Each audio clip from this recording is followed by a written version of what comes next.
Hands up, has anybody here ever driven at 200 miles an hour? Intentionally? But to give you an idea, 200 miles an hour, you'll cover the full length of a football field every second. And do you know today, it's not even considered fast. Do you know today, you're not even allowed past your rookie test at the Indy 500 if you can only do 200 miles an hour. You're considered a hazard. The most fascinating aspect of television broadcasting for me was the research. But do you know when I researched the number of teams who ever actually get to go to celebrate on the victory podium in my sport at the high levels, I realized the number is so unbelievably small. And I asked a really simple question. Why? Why is the number so small? Did they communicate differently? Did they plan differently? Did they execute differently? Did they have a different product? Were they better under pressure? When I went to Indy first, and they were doing 200 miles an hour, I couldn't actually do it. I couldn't go that fast. I walked down to a good friend of mine, Mario Andretti, and asked him to please tell me what I didn't understand about this technique. He said, tell your brain to tell your foot not to come off the gas pedal until after you turn the steering wheel into the corner. I see the first corner coming. I remember exactly what he said to me, and then the corner's getting really close, and the closer I got, I'm not sure I'm brave enough to do what he said. And then I got really close, and I suddenly thought, do you think he told me the truth?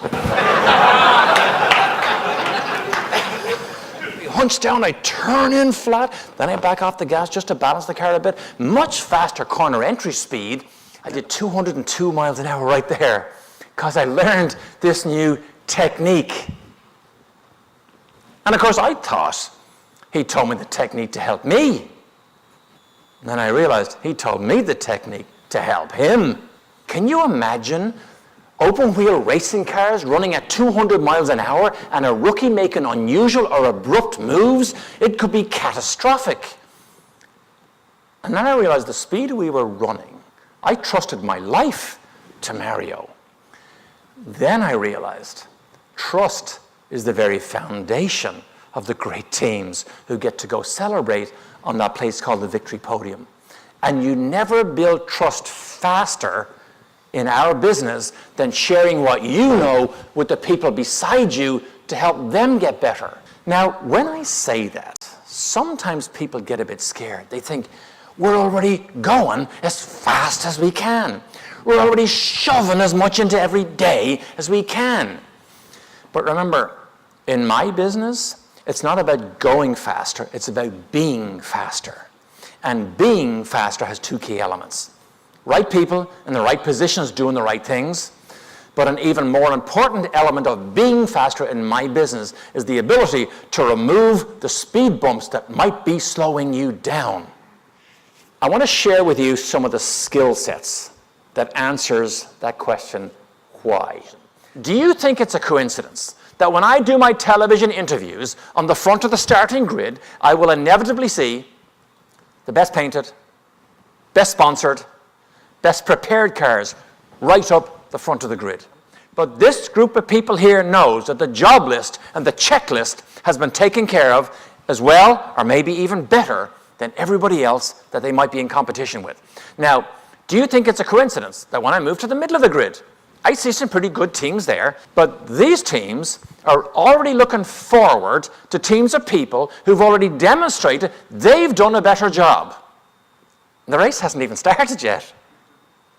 Now, do you think it's a coincidence that when I move to the back of the grid to record television interviews, I no longer see as many immaculately dressed mechanics?